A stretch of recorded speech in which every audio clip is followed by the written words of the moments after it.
Et franchement, il avait des paroles tellement sucrées, les gars. Genre quelqu'un à ma place, il aurait jamais pu déceler le vice, en fait. Et moi, naïve comme je suis, bah, j'ai gobé l'histoire, en fait.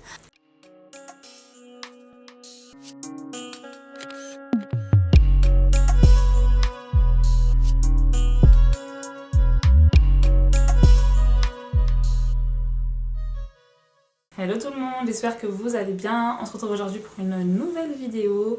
Je vous ai demandé sur Instagram si vous voulez que je vous fasse la story time sur comment je me suis fait douiller 500 € bêtement. Et à ma grande surprise, vous avez été beaucoup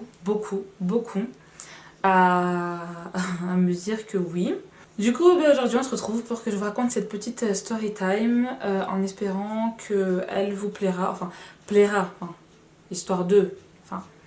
Vous n'allez pas être content, genre, que je me sois fait douiller 500 balles. Mais content du sens, je vous raconte l'histoire, quoi. Donc, voilà. Cette histoire s'est passée fin mai. En fait, moi, j'ai un téléphone, j'ai un XS Max, j'ai un iPhone XS Max, et j'en voulais donc un nouveau. Je voulais le 11 Pro Max.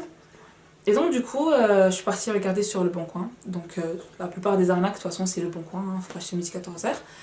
Donc je suis partie chercher sur Le Bon Coin et j'ai trouvé une annonce. En fait l'annonce, je suis pas trop sûre, mais je pense que le mec il avait marqué qu'il était de Lyon, parce que j'avais marqué vers le secteur de Lyon et etc.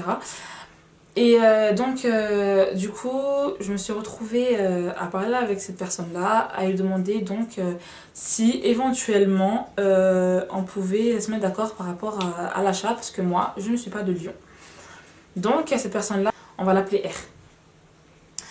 Et donc du coup, ce monsieur, donc R, enfin il me dit qu'il n'est pas de Lyon. Il faut savoir qu'en mai, c'est après l'épisode de la première crise du coronavirus. Donc du coup, c'est le premier confinement, c'est après le premier confinement. Et donc il me dit que oui, lui, il n'est pas de Lyon.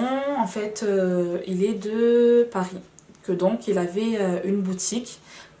Qu'il avait une boutique sur Paris, donc il m'a donné l'arrondissement mais je ne me rappelle même plus, qu'il avait donc envie de liquider tout son stock,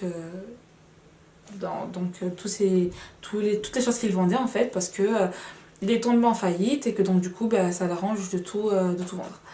Et moi, naïve comme je suis, j'ai gobé l'histoire en fait. Moi, il m'a dit ça, pour moi tout le monde est beau, tout le monde est gentil, c'est vrai, il a raison, peut-être que c'est la vérité. Donc je l'ai cru sur parole. Et j'étais quand même méfiante un peu quand même. Il faut savoir que j'ai parlé avec lui, c'était un jeudi, donc il m'a donné les informations, donc c'est là où il m'a expliqué que donc lui il vendait le téléphone, donc il le vendait à 900 € il me semble. À 900 €, donc c'était un iPhone 11 Pro Max de 64 Go.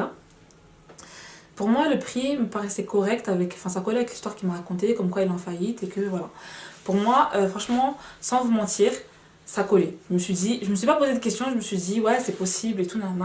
À partir de là, ce que j'ai fait, c'est que j'étais un peu hésitante parce que même ma soeur, elle me disait, oui, fais attention. Parce que franchement, moi, je m'attire tout le temps ce genre d'énergumène. Tout le temps, les trucs d'arnaque, les trucs de telle personne va mourir, va me donner 100 000 €. Les trucs en mode telle personne veut me faire un don parce qu'il a été héritier de je sais pas quoi.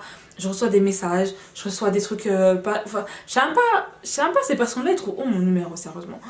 Mais bon, bref. Ça, c'est une autre histoire. Donc, cette personne-là, donc le gars R là, il me dit, écoutez, ce téléphone-là, moi je peux vous le vendre et tout, nanana, pas de souci. Il est encore libre, donc dites-moi, reconfirmez-moi. Donc moi, franchement, je pense qu'il était tard, donc je suis partie dormir jusqu'au lendemain, donc il était vendredi. Vendredi, je me lève, je pense que c'était 7h, 8h, un truc comme ça, je lui envoie un message, je lui dis ouais, le téléphone est encore disponible. Il me dit oui, vous inquiétez pas et tout, le téléphone il est encore là, confirmez-moi vite si vous prenez le téléphone, etc. Parce que samedi, je fais les envois. Donc samedi, soi-disant, il envoie les téléphones, en gros, même aux autres personnes qui ont commandé. Sauf que moi, le problème, c'est que moi, à ce moment-là, je pense, je me suis un peu rétractée parce que je me suis dit quand même... franchement, 900 €, imagine une arnaque, imagine, bon bref, je me pose toutes les questions du monde. Et au final, pour le tester, je me suis dit, écoutez, il n'y a pas de souci, si ça vous dérange pas, on fait comme ça. Je vous donne 500 euros en virement en fait, en virement bancaire. Et les 400 euros restants, je vous envoie un chèque donc à votre boutique. Et il me dit oui, il n'y a pas de souci. Si vous voulez même, au lieu de passer directement sur le bon coin, on peut, donc au lieu de passer sur le bon coin, on peut faire le paiement directement avec la plateforme de crédit de mon magasin en fait. Donc en gros, lui il me dit ça. Parce qu'en fait, vous savez, quand vous achetez un truc, par exemple à Carrefour, vous pouvez payer en 4 fois ou des trucs comme ça. Mais en fait, lui, il me disait ça. Donc moi, pour moi, j'ai pas tiqueté. Je me suis même pas dit que le magasin, il n'existait pas ou quoi. Je me suis dit, ouais, mais en fait, pourquoi pas? Je me suis dit, c'est une super bonne idée. Et donc lui, il me dit que bon, d'accord, ben alors faites-moi le virement de 500 euros. Moi, je vous envoie le téléphone et les 400 euros restants, vous me faites un chèque. Il me dit, par contre, il me faudra votre carte d'identité et votre justificatif de domicile. Je lui dis, d'accord, pas de souci, mais pour vous aussi, dans ces cas-là, moi, je vous donne mon identité, vous me donnez la vôtre. Ainsi de suite, donc comme ça on fait ça dans les règles. Donc il me dit mais pas de souci. Donc ce qui se passe c'est que moi ce jour-là, je pense que j'ai même pas acheté le téléphone, j'ai quand même beaucoup hésité. Et samedi matin, donc fin mai, vraiment le dernier samedi du mois de mai, je me lève, je me dis bon vas-y Kezia, attention si tu tentes pas, tu l'auras pas. C'est simple en fait. Je me dis ça se trouve je me fais des films pour rien, ça se trouve le téléphone voilà c'est vraiment vrai son histoire. Et franchement, c'est maintenant que j'y pense que je me dis, mais en fait, Kezia, t'avais juste à taper le nom du magasin sur internet. Mais non, moi, j'y ai pas pensé. En fait, sur le moment, tellement j'étais lancée pour avoir mon téléphone, moi, j'ai pas pensé à tout ça en fait. Donc, bref, le temps est passé. Samedi vers 11h, je lui écris, je lui dis, bon, c'est bon, je prends le téléphone. Donc, je lui fais le virement, il me donne un RIB. Et le premier RIB qu'il me donne, c'est un RIB des Royaumes-Unis, je crois. Il me donne un RIB, donc ça commence pas par FR, ça commence par DE. Ou par B, je sais pas quoi, bref. Soit c'est Royaume-Uni, soit c'est Allemagne, je sais plus. Donc il me donne un RIB comme ça. Moi j'essaie de faire un virement instantané, ma banque elle me stoppe net. Elle me dit, il faut pas faire de virement instantané, sur des comptes étrangers. Donc moi je fais, ah ok d'accord ça marche pas. Et lui pendant ce temps il mettait la pression, il me disait, vite, avant midi, parce que la poste ça ferme à midi, dépêche-toi et tout, nanana. Comme ça j'envoie le colis aujourd'hui, nanana. Donc moi franchement, toute confiante, je me dis ok, je lui fais le virement instantané, du coup ce premier RIB ça n'a pas marché, et il m'envoie un deuxième RIB, je lui fais le virement sur le deuxième RIB en instantané, ça veut dire que ça met 10 secondes, ça veut dire que le gars à partir de là, il n'y a plus de marche arrière pour moi en fait. Donc moi je fais un virement instantané, il me dit ok bon ben vous inquiétez pas et tout nana, je bouge par à la poste. Donc il m'envoie une photo de soi-disant colis, il m'envoie une photo, il me dit bon ben voilà regardez je vais à la poste. Donc j'attends, encore j'attends. Et quand j'attends, en fait, je me rends compte, plus j'attends en fait, et plus je me rends compte que quand même, la poste, il met du temps quand même. Mais je me dis, bon, Paris c'est grand, ça se trouve, il est pas en voiture, je me donne des excuses en vrai. Hein. Et donc, du coup, il m'envoie des messages et tout, il me dit, vous inquiétez pas, il me dit, t'inquiète pas, parce qu'en fait, il y a un truc qu'il faut savoir aussi, c'est que lui et moi, on était devenus meilleurs potes du monde. Parce que du coup, on s'est parlé jeudi, vendredi, samedi. Et moi, je suis une personne, je suis super, super, super sociable. Sociable, ouais, voilà. Moi, je suis une personne, je suis super sociable. Ça veut dire que moi, ils vont parler 3 secondes à tout péter, c'est bon, je t'aime déjà. Donc, voilà. Donc, la personne, elle me dit oui. En fait, je sais pas si c'est parce que je suis sociable ou c'est parce que je suis naïve, en fait, je sais pas. Un des deux, en tout cas. Donc, la personne, elle me dit, t'inquiète pas, ma soeur, moi, je vais pas te la mettre à l'envers et tout, nana, je vais pas te faire de coups de bâtard. Pardon, je vais pas te faire de coups de travers. Je sais que t'es une mère, quand même, moi aussi j'ai un fils, je vais pas faire ça, nanana. J'aimerais pas qu'on me le fasse, donc je le ferai pas. Et franchement, il avait des paroles tellement sucrées, les gars. Genre quelqu'un à ma place, il aurait jamais pu déceler le vice en fait. Genre, c'est vraiment. Il est fort. Il est fort. Il est fort. Et j'espère qu'il voit ma vidéo, il est fort. Très fort. Donc, du coup, il me met en confiance de ouf et tout, nanana. Samedi, il m'envoie un message, donc du coup vers 13h, il me dit oh, désolé ma soeur et tout, nana, il y a un souci, la poste est fermée, donc du coup là je peux pas envoyer ton colis. Je vais essayer chez Chronopost et tout, nana, je vais partir chez eux et je te tiens au courant. Ok, pas de souci. T'as un problème, tu cherches la solution, pas de souci. Pour moi, tout va bien en fait. Donc du coup il attend, vers 15h, il m'envoie encore un message, donc le jour même, le samedi. Il m'envoie un message, il me dit je suis désolée et tout, nana. Franchement, il vaut mieux que je te l'envoie lundi. Tu l'auras mercredi ou plus tard, je te l'envoie en 48 heures. Bref, moi je lui dis, bah ok, pas de souci. Moi dans ma tête, je me suis dit, dans la logique des choses, s'il voulait m'arnaquer, il m'aurait déjà bloqué. Lundi, je lui envoie un message, je lui dis, du coup, c'est comment? Pas de réponse. Je me dis, ah, là, ça pue la merde. Mais de ouf. Je me dis, mais c'est. Mais qui m'a envoyé, genre? Mais qui? Mais qui m'a envoyé? Genre, je me dis, non mais. C'est une blague. Le gars ne me répond plus. Je fais quoi? Donc, j'attends mardi. Toujours pas de nouvelles. Je me dis, ah ouais, mais là par contre, ça commence à craindre et tout. Le soir, j'ai une idée, je demande à ma soeur, envoie un message au gars sur le bon coin et tout, demande-lui si le téléphone est disponible. Donc ma soeur, elle envoie un message, le gars il dit, oui, le téléphone est disponible. Alors que le téléphone, c'est le seul, le blanc, il était blanc. C'était le seul qui restait et devait me le vendre à moi. Et le gars, entre-temps, il faut savoir qu'il m'a envoyé sa carte d'identité, il m'a envoyé un justificatif de domicile, il m'a envoyé la facture du téléphone aussi. Donc moi, pour moi, il n'y avait pas de vice dans l'histoire, il n'y a pas d'arnaque ou quoi. Je me suis dit, peut-être il a oublié de me répondre, peut-être il est occupé. Donc la journée de mardi, j'ai passé ma journée à l'appeler, pas de réponse. Et je vois en fait, le truc c'est que moi je lui envoie des messages sur WhatsApp, je vois qu'il reçoit les messages. Vous savez quand il y a deux coches grises là, ils sont pas bleus parce qu'il a pas lu, mais ils sont grises parce qu'il a reçu. Donc je reçois sur WhatsApp les deux coches grises comme quoi il a bien reçu le message.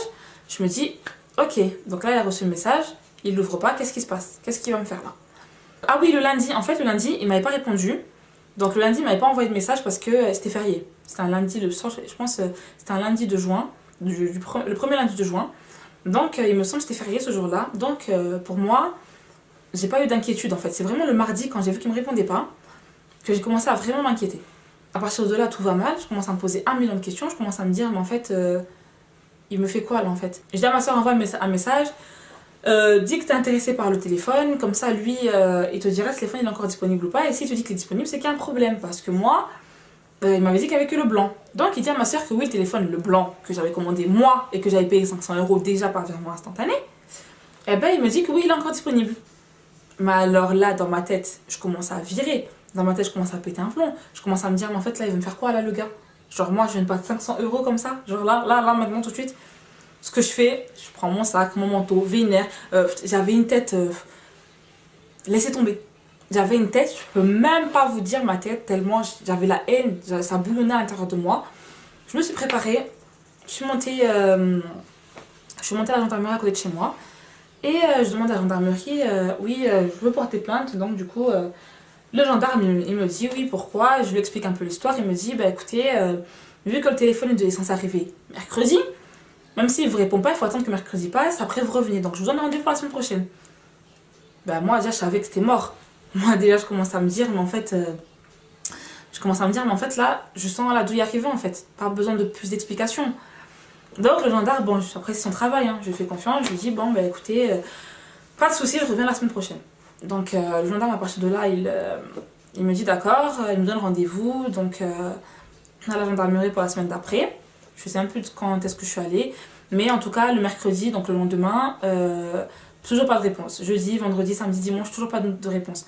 Jusqu'à ce que j'ai rendez-vous chez les gendarmes, toujours pas de réponse. Donc le gars, il m'esquive. Sauf qu'au bout d'un moment, en plus de m'esquiver, il bloque mon numéro. Mais là, les gars, je me dis non, mais ça c'est le toupet. Ça, genre, ça c'est quel genre de douille ça encore? Je commence à me dire, mais non, mais genre, même moi dans ma tête, j'y croyais pas. Je commence à paniquer, j'appelle ma mère, j'appelle tout le monde, je commence à dire à tout le monde chez moi, oui, je me suis fait arnaquer.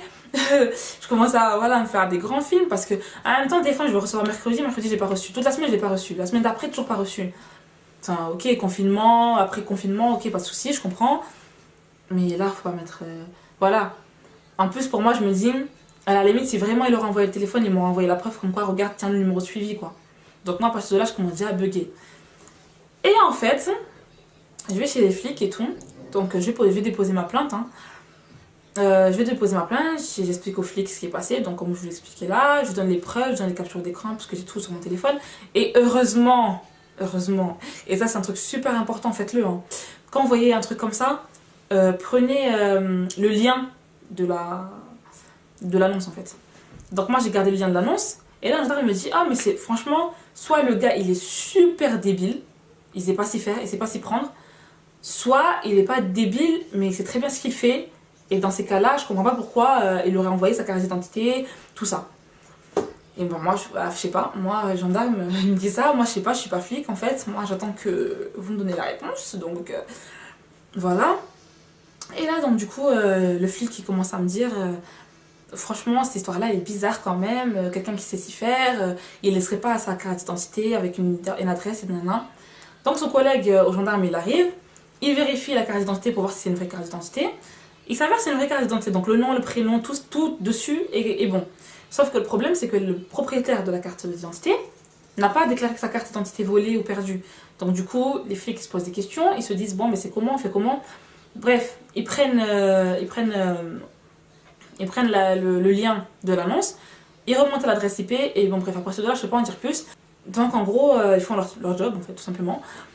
Et bon, jusqu'à maintenant, dis-toi, depuis le mois de juin, j'ai pas de nouvelles. J'avais appelé pour demander où en était l'enquête et j'ai toujours pas eu de réponse. Donc depuis, je suis là, telle une personne perdue. J'ai perdu 500 euros. Je me dis, enfin, abus de confiance, mon gars, en fait. Abus de confiance. Genre là, je vois pas d'autre définition du truc. Là, il m'a mis dans un mood, genre en mode. Tu sais, carrément, je crois, le mec là, il m'aurait demandé mon bras, je l'aurais donné. Après, moi, je suis trop comme ça, je suis trop, tout le monde est beau, tout le monde est gentil, et je sais que ça me fait du tort parfois. Mais bon, voilà. Donc, c'est ça l'histoire, comment je me suis fait douiller 500 euros bêtement. Du coup, le gendarme, il me dit, oui, c'est trop bizarre cette histoire, on va essayer de voir, on fait une enquête. Jusqu'à maintenant, l'enquête n'en a mené à rien. Pour l'instant, j'ai pas eu de retour par rapport à l'enquête, donc pour l'instant, je ne peux pas vous dire grand chose. Je ferai peut-être une partie 2 pour raconter comment s'est passée la suite. Tout ce que je sais, c'est que il a reçu l'argent. Ma banque n'a rien pu faire pour bloquer les fonds en fait, parce que c'est trop tard, c'est un virement instantané. Et voilà, donc j'ai perdu 500 euros, super bêtement. Cette story time est terminée. Dites-moi en commentaire si vous êtes déjà fait arnaquer ou si vous avez déjà eu des histoires bizarres comme ça et combien de temps ça a mis à peu près pour être résolu. Franchement, je sais que j'entends autre chose à faire que gérer des histoires d'escroquerie, donc voilà. Mais bon, j'aimerais bien récupérer mes 500 euros. Si tu vois ma vidéo, j'aimerais bien que l'iPhone blanc, soit tu me l'envoies, soit tu me rends mon bif, si possible. Mais bon, faut pas trop rêver, je sais que je ne reverrai pas cet argent, ni la couleur, ni l'odeur. Et après, il faut s'y faire, hein. Mon cerveau, il s'y est fait, il s'est dit, bon, laisse tomber. Et donc, voilà. Et sur ce, on se retrouve bientôt pour une nouvelle vidéo. Je vous fais plein bisous.